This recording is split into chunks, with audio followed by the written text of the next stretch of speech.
اللہ یستہزئ بہم ویمدہم فی طغیانہم یعمہون۔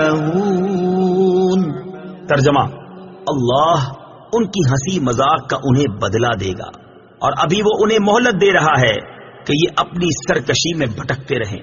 اللہ یستہزئ بہم، اللہ ان کی ہنسی مذاق کا انہیں بدلہ دے گا۔ تفسیر صراط الجنان میں ہے، اللہ تعالیٰ استہزاء اور تمام عیوب سے پاک ہے۔ یہاں جو اللہ تعالیٰ کی طرف استہزاء کی نسبت ہے، اس سے مراد منافقوں کی استہزاء کا بدلہ دینا ہے، اور بدلے کے وقت عربی اور اردو میں اسی طرح کا لفظ دہرا دیا جاتا ہے، جیسے کہا جائے کہ برائی کا بدلہ برائی ہی ہوتا ہے، حالانکہ برائی کا بدلہ تو عدل و انصاف اور آدمی کا حق ہوتا ہے۔ اولئک الذین اشتروا الضلالة بالهدى فما ربحت تجارتهم وما كانوا مهتدین۔ ترجمہ: یہی وہ لوگ ہیں جنہوں نے ہدایت کے بدلے گمراہی خرید لی تو ان کی تجارت نے کوئی نفع نہ دیا، اور یہ لوگ راہ جانتے ہی نہیں تھے۔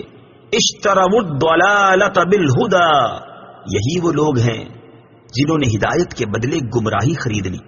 تفسیر صراط الجنان میں ہے، ہدایت کے بدلے گمراہی خریدنا یعنی ایمان کی بجائے کفر اختیار کرنا نہایت خسارے اور گھاٹے کا سودا ہے۔ یہ آیت یا تو ان لوگوں کے بارے میں نازل ہوئی جو ایمان لانے کے بعد کافر ہو گئے، یا یہودیوں کے بارے میں نازل ہوئی جو پہلے تو حضور پرنور صلی اللہ تعالی علیہ وسلم پر ایمان رکھتے تھے، مگر جب حضور اقدس صلی اللہ تعالی علیہ وسلم کی تشریف آوری ہوئی تو منکر ہو گئے۔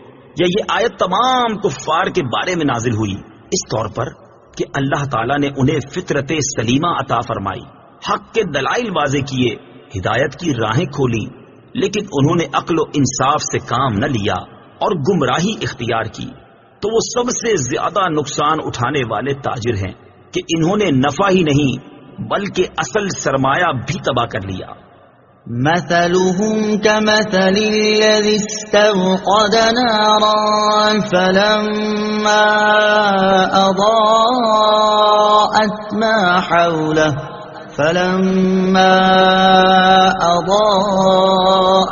ما حوله ذهب الله بنورهم وتركهم في ظلمات لا يبصرون صم بكم عمي فهم لا يرجعون۔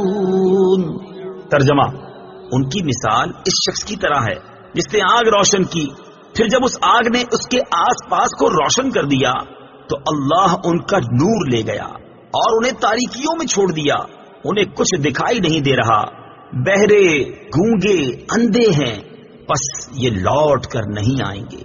مثلہم کمثل الذی استوقد نارا، ان کی مثال اس شخص کی طرح ہے جس نے آگ روشن کی۔ تفسیر صراط الجنان میں ہے، یہ ان لوگوں کی مثال ہے جنہیں اللہ تعالیٰ نے کچھ ہدایت دی یا اس پر قدرت بخشی، پھر انہوں نے اسے ضائع کر دیا اور ابدی دولت کو حاصل نہ کیا۔ ان کا انجام حسرت و افسوس اور حیرت و خوف ہے۔ اس میں وہ منافق بھی داخل ہیں جنہوں نے اظہار ایمان کیا اور دل میں کفر رکھ کر اقرار کی روشنی کو ضائع کر دیا، اور وہ بھی جو مومن ہونے کے بعد مرتد ہو گئے، اور وہ بھی جنہیں فطرت سلیمہ عطا ہوئی اور دلائل کی روشنی نے حق کو واضح کیا، مگر انہوں نے اس سے فائدہ نہ اٹھایا اور گمراہی اختیار کی، اور جب حق کو سننے، ماننے، کہنے اور دیکھنے سے محروم ہو گئے تو کان، زبان، آنکھ سب بیکار ہیں۔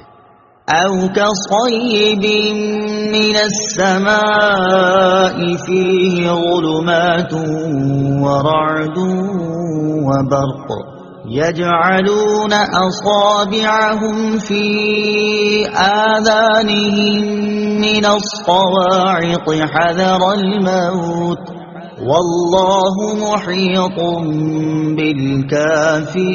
بالكافرين يكاد البرق يخطف أبصارهم كلما أضاء لهم مشوا فيه وإذا أظلم عليهم وَلَوْ شَاءَ اللَّهُ لَذَهَبَ بِسَمْعِهِمْ وَأَبْصَارِهِمْ إِنَّ اللَّهَ عَلَى كُلِّ شَيْءٍ قَدِيرٌ۔ ترجمہ، یا ان کی مثال آسمان سے اترنے والی بارش کی طرح ہے جس میں تاریکیاں اور گرج اور چمک ہے۔ یہ زوردار کڑک کی وجہ سے موت کے ڈر سے اپنے کانوں میں انگلیاں ٹھونس رہے ہیں، حالانکہ اللہ کافروں کو گھیرے ہوئے ہے۔ بجلی یوں معلوم ہوتی ہے کہ ان کی نگاہیں اچک کر لے جائے گی۔ حالت یہ ہے کہ جب کچھ روشنی ہوئی تو اس میں چلنے لگے، اور جب ان پر اندھیرا چھا گیا تو کھڑے رہ گئے، اور اگر اللہ چاہتا تو ان کے کان اور آنکھیں سلب کر لیتا۔ بے شک اللہ ہر شے پر قادر ہے۔ او کصیب من السماء، یہ جیسے آسمان سے بارش۔ تفسیر صراط الجنان میں ہے، ہدایت کے بدلے گمراہی خریدنے والوں کی یہ دوسری مثال بیان کی گئی ہے، اور یہ ان منافقین کا حال ہے جو دل سے اسلام قبول کرنے اور نہ کرنے میں متردد رہتے تھے۔